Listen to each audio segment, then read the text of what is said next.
pong magandang umaga na naman po muli sa inyong lahat o kaya magandang tanghali, magandang araw sa lahat ng mga taga-Pilipinas. Ayan mga kaibigan, ako po ay nagpakulo ng tubig, tapos lalagyan ko po yan ng luya. Yan. Kasi ang ating lulutuin ngayon na ulam, ngayong tanghali ay tinulang manok.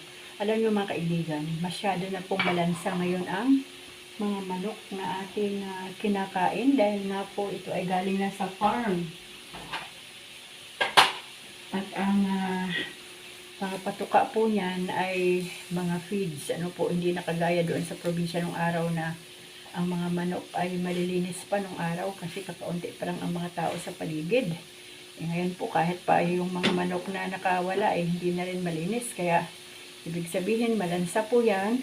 Kaya habang kumukulo ang tubig ay lagyan na po natin ng luya para ma-absorb na po ang laman ng manok. Ayan po ang ating chicken. Ayan, karne ng manok. So ako po kapag nagluluto po ako ng tinulang manok ay nilalaga ko po muna sa tubig kasi pakukuluan ko po muna yan hanggang sa maubos po ang sabaw bago po igisa ng konti sa sibuyas at bawang. Yan po ang ating manok. Kaya hanggang po natin yan nakumulo mga kaibigan. At ako po ay maghihimay ng yan po, maghihimay po tayo ng malunggay. Ang aking malunggay po ay fresh from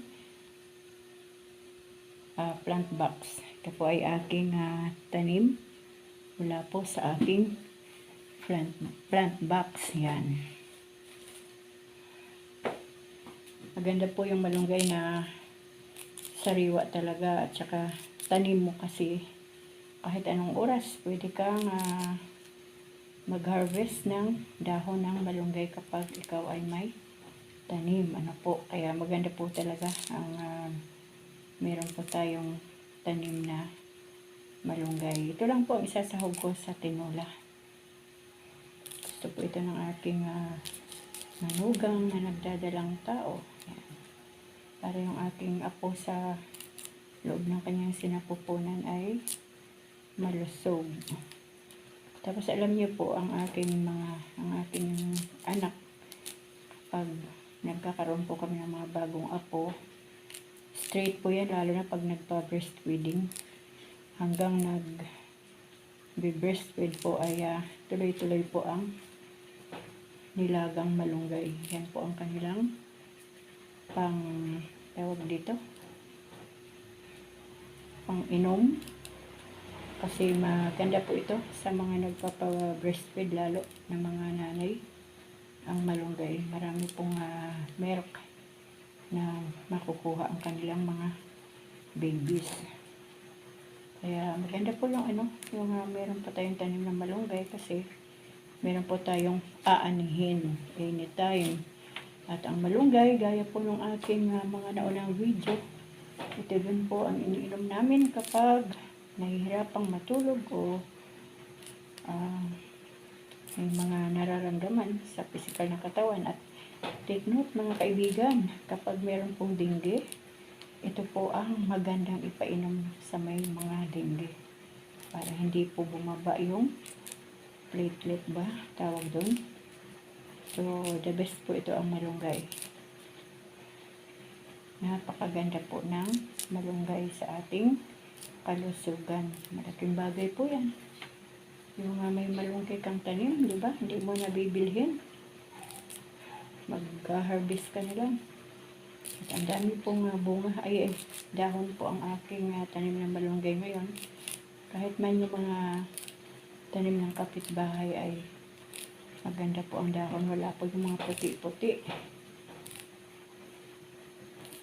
Yan mga kaibigan, ang ating tinulang manok with malunggay. Yung iba po, kapag nagluluto ng tinulang manok, ay diretso na. Pakulo ng tubig, lagyan ng sibuyas, bawang, luya, kasabay na ang manok. Ako naman po, lalamasin ko muna ang manok sa asin para mawala po yung lansa, mabawasan man lang ang lansa. Kasi hindi naman talaga mauubos yung lansa ng manok. Tapos hugasan ko mabuti. Tapos pakukuluan ko yan ang manok sa tubig na may luya at may asin pa rin. Para may lasa na po ng konti. Ma-absorb na ng lasa yung karne ng chicken. Yan po. Ayan. Okay na po yung ating malunggay. Kahit may mga tangkay-tangkay pa yan, okay na po yan. So, hugasan ko na lang po yan. Mamaya, andyan po yung ating tawag dito. Yung ating sibuyas at bawang. Tapos, lalagyan po natin ng sandali lang. Ano bang ilalagay natin dito? Ito po yung special na ricado, tanglad. Yan po ang ating ihahalo mamaya. Hugasan na po yan. Yung malunggay na lang po ang hindi yung hugasan. Balik na po natin dito sa pwesto ang ating camera kasi kapag nainitan po siya biglang po siyang namamatay. Yan mga kaibigan. Ito po ang ating tinulang manok.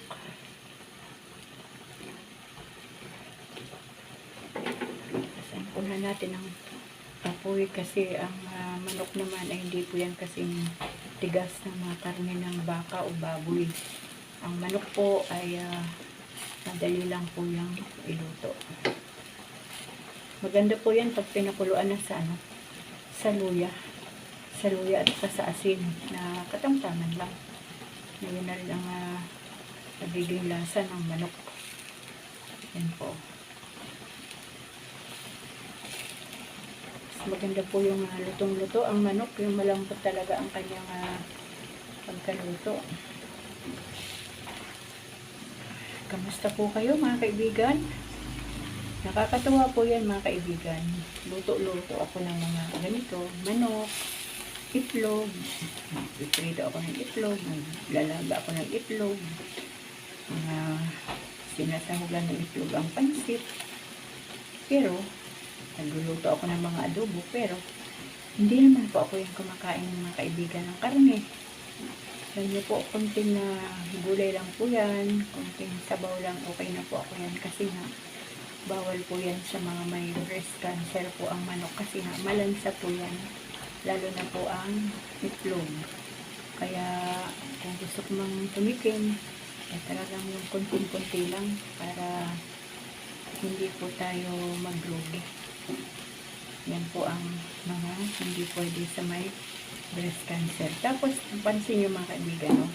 Ang manok, kapag binili natin sa palengke, parang ang taba-taba, di po ba? Parang ang bigat. So, tuwang-tuwa tayo kasi parang ang laki ng nabili nating manok. Tapos, pagdating sa bahay, kapag niluto na po natin, yun po pala parang mga tubig na lang po yung nagpataba sa sa mga manok. Paiwan ko ba kung anong ginagawa ng mga tao sa manok na bakit bumibigat at tumataba. Para bang yung hihila, nababanat yung kanilang mga laman. Tapos, ayan, ganyan. Oh, kanina po yan, ang lalaki po ng hiwa niya. Kanina. Tapos ngayon, ganyan na lang. Kaliliit ang mga hiwa ng manok. Late na po ang aming agahan tuwing umaga kasi late na rin po natutulog. Kasi dito po sa amin, damor na meron pa pong mga nag-iingay sa labas. May mga motor marami at maya, parot pa rito ang mga sasakyan, maingay. Kaya nasa tabi nga kami ng kalsada, ay dinig na dinig po namin lahat yan. Tapos, hindi ka rin makakatulog. Ako pa naman, kunting lagatik lang gising po ako agad. Kaya, yan. Late na matulog, tapos late na rin gising. Si Bunso lang, nagigising si Bunso, natutulog mga before 12 na. Tapos gising siya 4:30 o 5 o'clock para ipagluto ang sarili, handa ang sarili para makapasok sa pag-aaral. Yan po ang aming bunso. Hindi po siya nagpapasikasi sa akin. Kasi sabi niya, Mama, sarili mo lang intindihin mo dahil meron kang dapat na ingatan sa katawan mo. Yan po. Yan, mga kaibigan. Alam niyo mga kaibigan, kapag natuyo po yan, meron din pong mantika ang manok. Marami po ang mantika ng manok. Kaya, dapat din po natin tignan mabuti kapag nagmamantika ang manok. Huwag na muna natin lagyan pa ng panibagong mantika. Doon na natin igisa sa mantika ng manok yung sibuyas at bawang. Ay mga kaibigan, pwede naman natin ilagay na yan. Pwede natin ilagay na yung sibuyas at bawang o pag hindi na natin gisahin. Yan. Para meron pong option. Yan. Habang kumukulo, atin na pong ihalo ang sibuyas at bawang para po makadagdag na sa lasa ng ating manok para maging malasa na po yung manok natin. Tapos, ilagay na rin po natin itong tanglad. Yan po, oh. Sige, para hindi na po natin igisa. Yan na po. Kuluan na natin hanggang sa matuyo siya. Tapos, saka po natin lagyan ng sabaw. Itong tanglad po ay napakaganda po nitong tanglad. Masarap po yan. Pwede po yan sa nilagang karne ng baboy. Pwede po sa tinulang manok. Pwede rin po siyang gawing tsaa, ang tanglad. Pwede rin pong ibabad yung 2 tangkay ng tanglad sa isang basong tubig. Kapag meron pong tumataas ang blood pressure, ibabad po yan maghapon o kaya magdamag at yan po ang inumin. Sa mga diabetic naman po ay magbabad ng ginayat na okra, buong magdamag. Lagyan nyo na po ang inyong mga pitcher na ginayat na okra, tapos mabilis nga lang kung inumin. Yun na po ang inumin ninyo sa gising sa umaga para ang inyo po mga blood sugar ay bumaba, maging normal. Dahil lang mga kaibigan na kukuha tayo ng pang sabaw.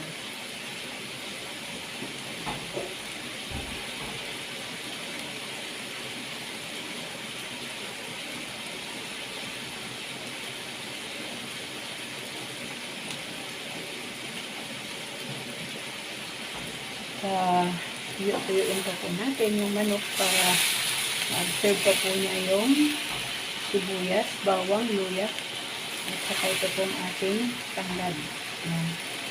Ang tanglad. Tapos pag naluto na po yan, tatanggalin ko na po yan ang tanglad. Mga kaibigan, malapit na maubos ang unang sabaw. May kanya-kanya pong estilo ng pagluluto ng tinulang manok. Tapos, sa tinulang manok, pwede po yung bunga ng papaya. Yung hilaw nga, mga kaibigan, hindi yung hilaw.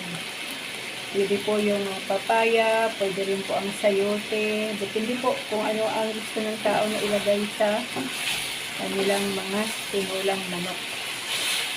Mga kaibigan, ang sarap ng amoy. Amoy bawang na, amoy sibuyas, amoy luya, amoy tanglad. Ayan na po. Tinulang manok. Ayan, tinulang manok. Nauubos na ang sabaw. Ayan, kaibigan. Ayan. Umamantin-mantigain natin ng konti. Ang sarap.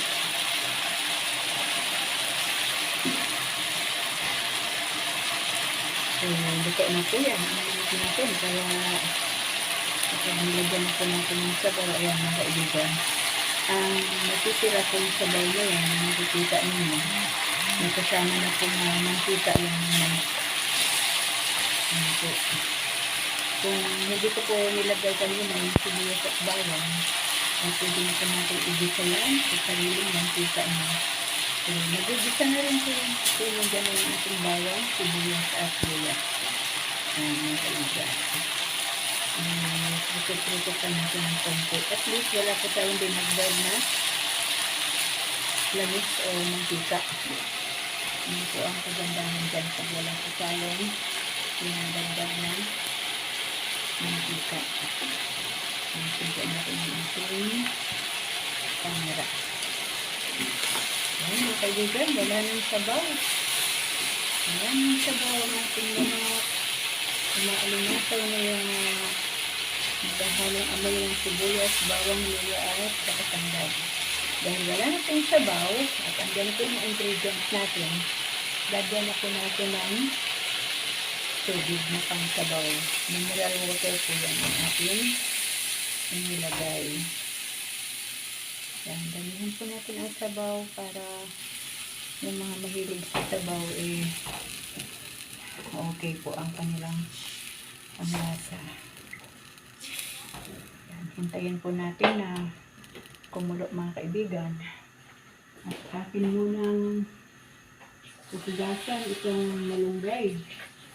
Kasi nasa tabi po ito ng kalsada. Maraming dumadaan mga sasakyan, mahangin at marami itong dumikit na alikabok.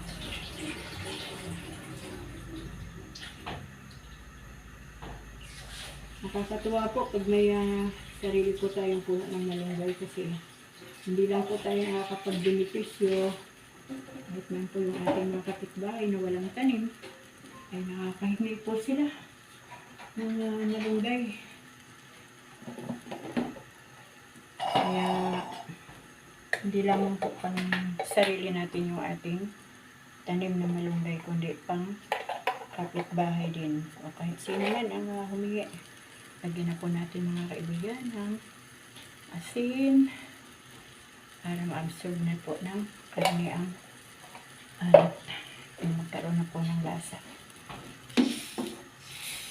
Yan mga kaibigan. Tingnan niyo mga kaibigan ng ang sabaw kapag atin po siyang pinatuyo. Yung ilaga muna natin tapos nagmamantika. Saka po natin lagyan ng kanyang sabaw. Parang sarap-sarap higupin ng yung sabaw niya. Sinsya na kayo mga kaibigan kasi masyado pong mahaba ang ating video. Hindi po ako marunong mag-cut ng mga video. Basta tuloy-tuloy lang po yan ngayon. Bahala na po kayo kung panonoorin nyo ng buo o hindi.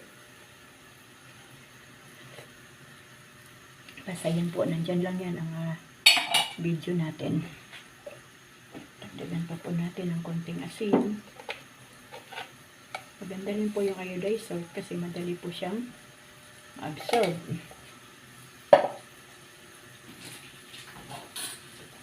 Dahil chicken po yan. Kumbaga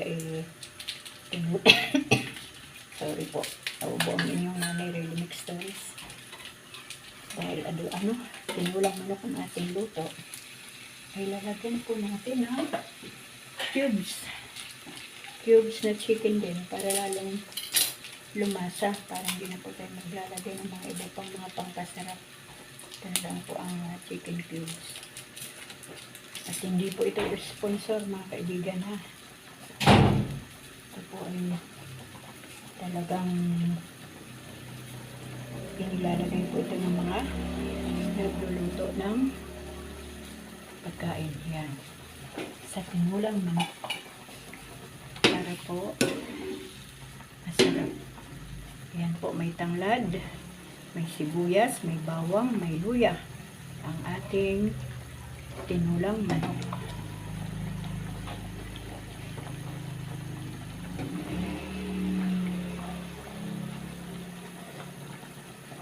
Sarap na mga kaibigan. Ako po sabaw lang po yan na konti at saka gulay lang po ang ko dyan. Ang kailangan ko. Hindi ko po kailangan kumain ng karne ng manok. Yan po ang ating tinulang manok.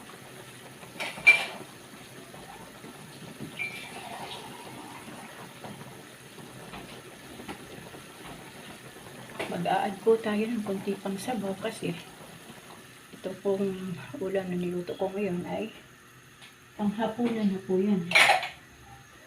Dinami-damihan na po yan para magkasya po sa hapunan.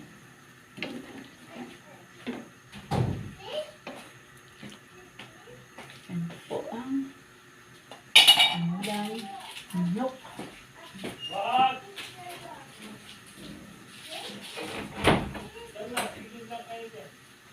Diyan na yung maglulo. Maingay yung maglulo. Kamusta mga kaibigan? Ang ating buhay-buhay ngayon po ay Miyerkules na sa Pilipinas. Parang ang bilis ng panahon. February pa lang kahapon, bukas sa makalawa, March na. Ang bilis po ng araw, ang bilis ng panahon, ang bilis ng gabi, ang bilis ng buong maghapon. Lahat po ay mabilis. Kaya po yung mga pagkain ngayon ay ano na rin, instant. Mabilis. Dahil ang lahat ng tao ay gusto mabilis. Laging nagmamadali ang tao, nagmamadaling gumising, maligo, kumain. Mabilis ang mga hakbang para hindi mahuli sa school, hindi mahuli sa trabaho, hindi mahuli sa pupuntahan. Ganyan po ang ating buhay dito sa ibabaw ng mundo. Naliligo, Benz, tita. Ayan mga kaibigan, masarap. Sarap na pong higup-higupin. Ang manok ay ang sabaw ng tinulang manok. Yan, maya-maya pa, mga 2 minutes. Pa natin pakuluan ang manok bago po natin ilagay ang ating gulay. Maya-maya po ay tatanggalin ko na po itong tanglad. Yan po. Pero kahit hindi po tanggalin, okay lang. Kasi hindi naman po yan pino ang pagka-slice. Isang buo na inikot-ikot ko lang din sa sarili niyang katawan. Tinulang manok.